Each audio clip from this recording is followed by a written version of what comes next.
Welcome to spectrum guide. Sector में आप सबका स्वागत है। आज की इस वीडियो हम चर्चा करने वाले हैं वॉच के बारे में। किसके बारे में चर्चा करेंगे? वॉच के बारे में चर्चा करेंगे और ये काफ़ी इंपॉर्टेंट है एग्जाम पॉइंट ऑफ व्यू से। अगर आप कॉम्पिटिटिव एग्जाम बैठ रहे हैं जिसमें आपसे हिंदी व्याकरण पूछा जाता है, क्या पूछा जाता है? अगर आपसे हिंदी व्याकरण पूछा जाता है तो वहाँ से वॉच का क्वेश्चन डेफिनेटली पूछा जाता है। अभी जो एग्जाम होने वाला है जो ज़्यादातर इंपॉर्टेंट है वो है आपका झारखंड CGL को लेकर के। झारखंड SSC CGL का जो फॉर्म आपने अप्लाई किया होगा, तो यहाँ से मान के चलिए आपका 5 या 6 क्वेश्चन या 4 या 5 क्वेश्चन तो डेफिनेटली आपके बनेंगे। क्योंकि जब मैंने प्रीवियस क्वेश्चन को एनालिसिस किया तो वहां पे मैंने देखा कि वॉच से क्वेश्चन काफी इंपॉर्टेंट है। 5 से 6 या 4 से 5 क्वेश्चन डेफिनेटली पूछे जाएंगे। तो ये काफी अच्छा वेटेज है। जो जिनका भी पेपर 2 में क्या है, पेपर 2 में अगर उनका हिंदी है तो उनके लिए वॉच काफ़ी ज़रूरी है। तो हम क्या करेंगे, इसको डिटेल्स पढ़ने वाले हैं और काफ़ी इसको हम ट्रिकली सोल्व करने का आपको तरीका बताएंगे ताकि आप उलझे नहीं। वॉच के अगर वॉच के डीप में जाइएगा तो आप उलझ के रह जाइएगा। तो हम क्या करेंगे, इसको ट्रिकली सोल्व करेंगे क्योंकि आपके एग्जाम में आपको आपके जो क्वेश्चन है ना वो बनने से मतलब है। अगर इसके डीप में जाइएगा तो फिर उलझ जाइएगा। तो मैं जो ट्रिक बताऊंगा उसी को ये आपको फॉलो करना है और वीडियो के आखिरी पॉइंट तक बने रहना है। तो चलिए हम आगे शुरू करते हैं।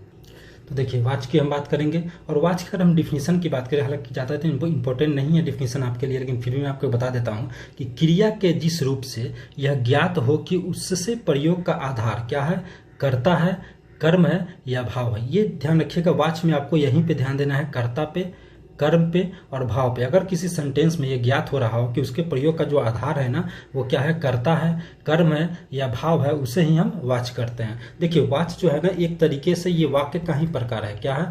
वाक्य का ही एक प्रकार है वॉच, जिसमें प्रधानता होती है। क्या होती है? प्रधानता होती है। जैसे कि मैंने आपको डिफिनीशन बताया कि उसके प्रयोग का आधार क्या होगा, यानी उसकी प्रधानता होगी। और ये प्रधानता जो है किसकी होगी, यहाँ पे आप देख सकते हैं। अभी मैंने आपको बताया या तो ये प्रधानता कर्ता की हो सकती है, या ये प्रधानता जो है आपके कर्म की हो सकती है, या ये प्रधानता जो आपका भाव की हो सकती है। क्या क्या हो सकती है प्रधानता? या तो कर्म की हो सकती है, या जो है आपका या तो कर्ता की हो सकती है, या तो कर्म की हो सकती है, या भाव की हो सकती है। तो आई होप यहाँ तक आपको दिक्कत नहीं होगा। अब हम बढ़ते हैं अपने मेन पॉइंट की तरफ, यानी कर्ता के कितने प्रकार होते हैं और फिर उसके एग्जाम्पल देखेंगे और कैसे वो ट्रिक आपको मैं बताऊंगा कि कैसे आपको पहचान करना है कि ये जो वॉच जो आपको सेंटेंस दे रहा है ना एग्जाम में, जो क्वेश्चन दे रहा है आपको, कि वो कौन सा वॉच है, ये आप पहचानने का तरीका आके हम ट्रिकली सोल्व करने वाले हैं।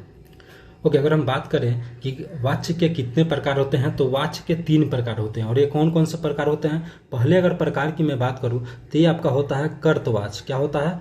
कर्तवाच। और दूसरा होता है कर्मवाच। क्या होता है? पहला आपका कर्तवाच, दूसरा कर्मवाच और तीसरा जो आपका होता है वो है आपका भाववाच। तो ये आपको ध्यान रखना है कि वाच कितने प्रकार के होंगे। वाच 3 प्रकार के होंगे और कौन कौन से होंगे? एक तो आपका कर्तवाच होगा, दूसरा आपका कर्मवाच होगा और तीसरा आपको भाववाच होगा। देखिए आप करना क्या है ना कि जब आप वीडियो वॉच कर रहे हैं तो ना आप एक कॉपी लेकर के बैठिए। वहां पर जो मैं अभी ट्रिक बताने वाला हूँ ना उसको आपको क्या करना है कि अपनी कॉपी में नोट डाउन कर लेना है, क्योंकि वीडियो बार बार देखने की जरूरत नहीं है, बहुत सारा वीडियो देखने की जरूरत भी नहीं है। तो सबसे पहले बात करते हैं कर्तावाच को लेकर के। तो देखिए कर्तावाच में वैसा वाच होगा ना जिसमें कर्ता प्रधान होगा। क्या होगा? कर्ता प्रधान हो। क्या होगा? कर्ता इसमें प्रधान होगा। ये ध्यान रखिएगा, जिस वाक्य में कर्ता अगर प्रधान होता है तो क्या हो जाएगा, वो वाच कर्तवाच हो जाएगा। और जिस वाच में अगर कर्म प्रधान हो, क्या हो, अगर इसमें कर्म प्रधान होता है तो आपका कर्मवाच हो जाएगा। देन अगर भाववाच की मैं बात करूं तो इस वाच में क्या होगा, भाव प्रधान हो जाएगा। क्या हो जाएगा? भाव प्रधान हो जाएगा। तो देखिए अब मैं आपको एक सिंपली सा ट्रिक बता रहा हूँ, उसी ट्रिक को आपको फॉलो करना है और वहां से आप पहचान जाइए कि कौन सा कर्तवाच है, कौन सा कर्मवाच है, कौन सा भाववाच है। देखिए मैंने तो बता दिया कि क्या होगा, इसमें कर्ता जो है आपका प्रधान होगा कर्तवाच में, कर्मवाच में कर्म प्रधान होगा और भाववाच में भाव प्रधान होगा। लेकिन इतना से आप सेंटेंस को नहीं पहचान पाइएगा, लेकिन जो मैं ट्रिक बता रहा हूँ ना उस ट्रिक को आप फॉलो कीजिएगा तो आप आसानी से पहचान लीजिएगा। तो देखिए अगर मैं कर्तवाच की बात करूँ तो इसके लिए ट्रिक आप याद रखिएगा, यहाँ कर्ता के बाद क्या होगा, यहाँ कर्ता के बाद ने कारक का प्रयोग होगा। क्या होगा?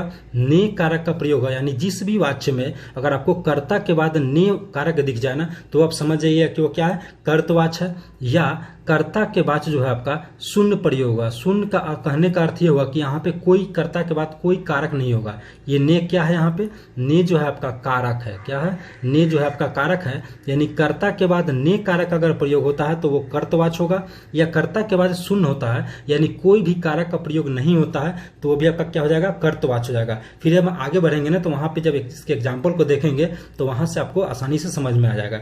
देन बात करते हैं कर्मवाच को लेकर के, तो इसमें क्या होगा, कर्म प्रधान होगा और यहाँ पे कर्ता के बाद क्या होगा, कर्ता के बाद के द्वारा का यूज किया जाएगा। यानी किस कारक का यूज किया जाएगा, के द्वारा कारक का यूज किया जाएगा। या इसके लिए या इसके अलावा आपको के द्वारा ना यूज करके द्वारा भी सिर्फ यूज किया जा सकता है। या हो सकता है कि कर्मवाच में कर्ता जो है क्या होगा, निर्जीव होगा। यानी कि जिस वाच में अगर कर्ता आपको निर्जीव दिखे तो वो आपका कर्मवाच हो जाएगा। या हो सकता है कि इसमें कर्ता जो है लोप कर दिया गया हो। क्या कर दिया गया हो, लोप कर दिया गया हो या गौण कर दिया गया हो। यानी कि कर्ता उसमें स्पष्ट दिखाई न देता हो, कर्ता लोप हो, गौण हो। यानी 3 चीज ध्यान रखिएगा कर्मवाच में। कर्मवाच में आपको क्या क्या ध्यान रखना है कि इसमें कर्ता के बाद या तो के द्वारा का यूज किया जाएगा या कर्ता के बाद द्वारा का यूज किया जाएगा, या उस वाच में कर्ता क्या होगा, या तो निर्जीव होगा या उस वाच में कर्ता को लोप कर दिया गया होगा या गौण कर दिया गया होगा। तो हम बात करते हैं भाववाच को, तो इसमें क्या होगा कि इसमें भाव प्रधान होगा और इसमें कर्ता के बाद क्या होगा, कर्ता के बाद से कारक का यूज किया गया होगा। क्या यूज किया हो गया, से कारक का यूज किया होगा। लेकिन ध्यान रखिएगा ये जो यहाँ पे सेंटेंस होगा ना, ये सेंटेंस आपका नकारात्मक होगा। क्या होगा, नकारात्मक होगा। से यूज किया गया हो लेकिन वो सेंटेंस नकारात्मक होना चाहिए। दैट मीन्स उस सेंटेंस में क्या किया गया होगा, नहीं का प्रयोग किया गया होगा। ये दो, इसमें एक चीज ध्यान रखिएगा कि कर्ता के बाद से का कारक का तो यूज किया जाएगा लेकिन साथ ही वो सेंटेंस नकारात्मक होना चाहिए जिसमें नहीं का प्रयोग हुआ होगा। तो एक बार और से रिपीट कर लेते हैं। कर्तवाच में क्या होगा, कर्ता के बाद ने का प्रयोग किया गया होगा। किसका प्रयोग किया गया होगा, कर्ता के बाद ने का प्रयोग किया गया होगा। यानी इसमें क्या होगा, कर्ता प्लस ने का प्रयोग किया गया होगा या शून्य होगा। तो ये आपका क्या होगा, कर्तवाच हो जाएगा। देन अगर कर्मवाच की बात करें तो इसमें कर्ता के बाद के द्वारा कारक का यूज किया जाएगा हुआ होगा या द्वारा का यूज किया होगा, या कर्ता निर्जीव होगा या कर्ता या तो लोप होगा या गौण होगा। देन लास्ट वन की बात करते हैं यानी कि भाववाचक की, तो इसमें कर्ता के बाद जो है से का यूज किया गया होगा और वो सेंटेंस नकारात्मक होगा जिसमें क्या किया होगा, नहीं का प्रयोग किया गया होगा। आई होप कि इसमें कोई दिक्कत नहीं हुआ होगा। अब इसी ट्रिक का यूज करके मैं आपको कुछ एग्जाम्पल सोल्व करके दिखाऊंगा और उसके बाद आप प्रैक्टिस से जब कीजिएगा, अगर उसके बाद भी कोई दिक्कत होता है तो कमेंट करके जरूर बताइएगा। चलिए अब आगे बढ़ते हैं और इसके एग्जाम्पल को देखते हैं। देन हम क्या करते हैं, आपकी कर्तवाच के कुछ उदाहरण को देखते हैं ताकि ये स्पष्ट हो जाए। हमने बताया था कर्तवाच में क्या होगा, कर्ता के बाद या तो ने कारक का प्रयोग किया गया होगा या शून्य होगा। अब वैसे ही कुछ एग्जाम्पल को देखते हैं और देखते हैं कि कर्तवाच कैसा आपको दे सकता है। तो सबसे पहले अगर पहले एग्जाम्पल की मैं बात करूं तो आपका पहला एग्जाम्पल है, मैं क्या कर सकता हूं, फ्रेंच बोल या लिख सकता हूं। क्या कर सकता हूं, मैं फ्रेंच बोल या लिख सकता हूं। ये सेंटेंस आपका हो गया। आगे भी हम इसकी डिटेल्स चर्चा करेंगे। देन दूसरा आप एग्जांपल ले सकते हैं, माँ ने रोटी बनाई।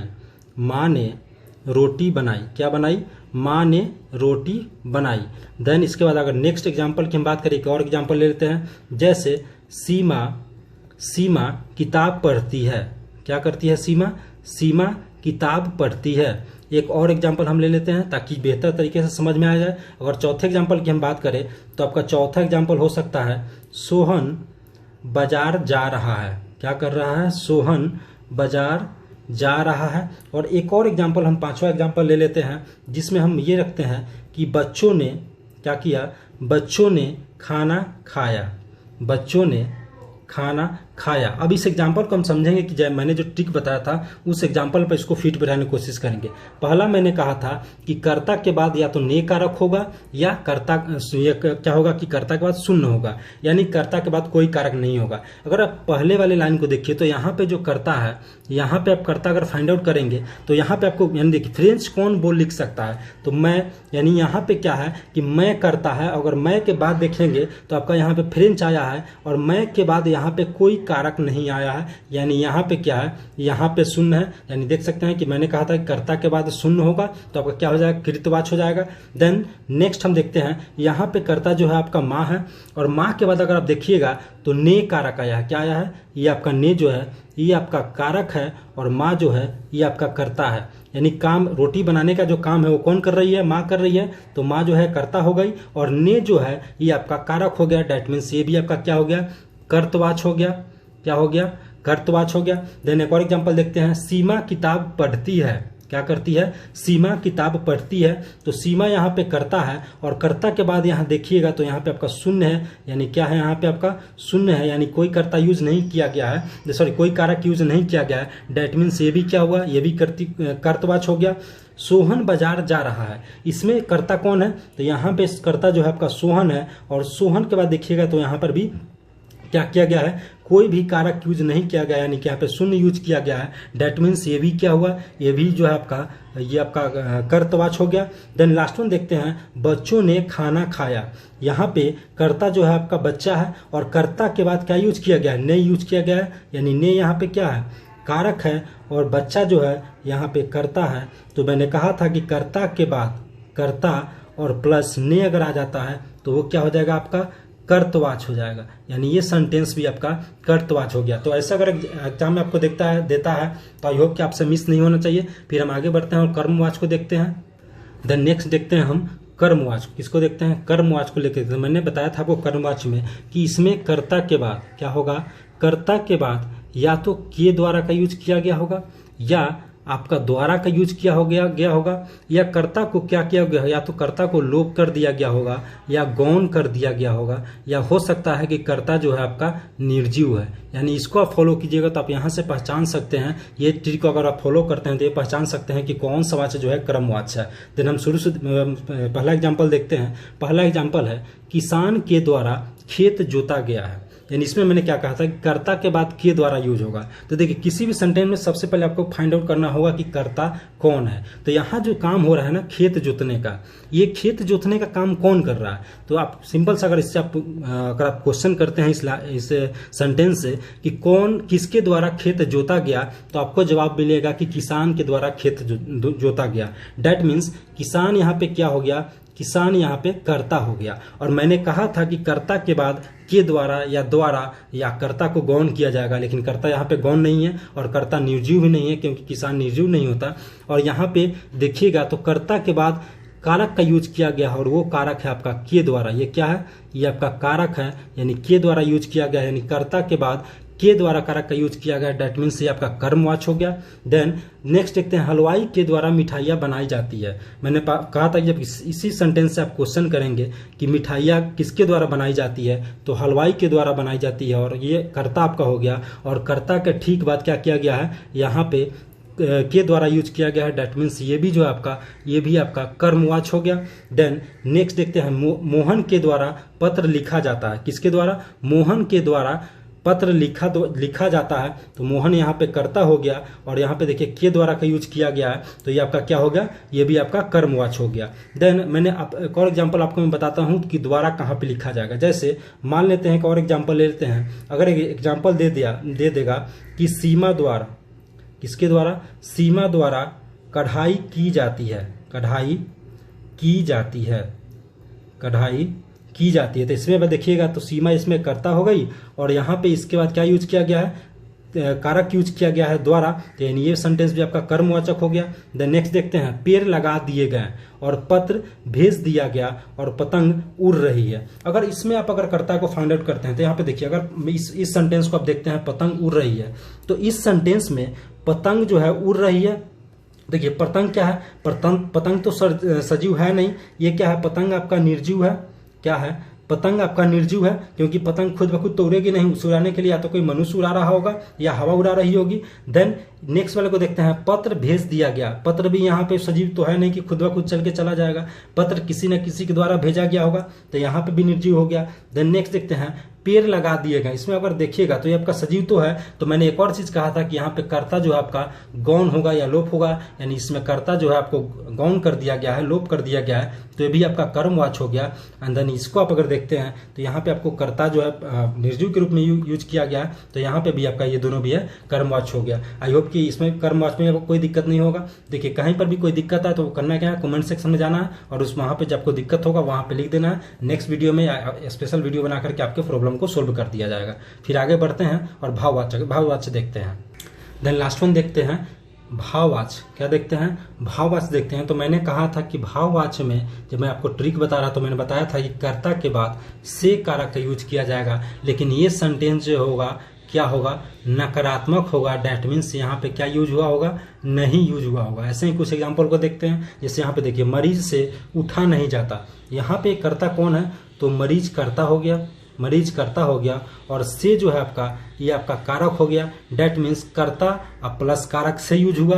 और मैंने कहा था कि नहीं लगा होगा, यानी सेंटेंस जो है निगेटिव होगा। तो यहाँ पे देख सकते हैं यहाँ पे नहीं लगा होगा, यानी ये सेंटेंस क्या है, नकारात्मक है। क्या है, नकारात्मक है। डेट मीन्स ये क्या हो गया, आपका भाववाच्य हो गया। देन नेक्स्ट देखते हैं, पहलवान से दौड़ा नहीं जाता। यहाँ पे पहलवान आपका कर्ता हो गया, से जो है आपका कारक हो गया, और उसी तरीके से इसमें नहीं का भी यूज किया हो गया। डेट मीन्स ये भी क्या हो गया, सॉरी ये भी क्या होगा, आपका भाववाच्य हो गया। देन नेक्स्ट देखते हैं, विधवा से रोया नहीं जाता। विधवा यहाँ पे कर्ता हो गई, से कारक का यूज किया गया है, और इसमें भी नहीं का प्रयोग किया गया है, यानी क्या हो गया, ये भी आपका भाववाच्य हो गया। देन इसके बाद देखते हैं, रोगी से बैठा नहीं जाता। रोगी यहाँ पे क्या हो गया, कर्ता हो गया, से यहाँ पे कारक हो गया, यानी कर्ता प्लस से हो गया। यार उसके बाद निगेटिव यानी कि नहीं का यूज होना चाहिए था, यानी ये भी क्या हो गया, भाववाचक हो गया।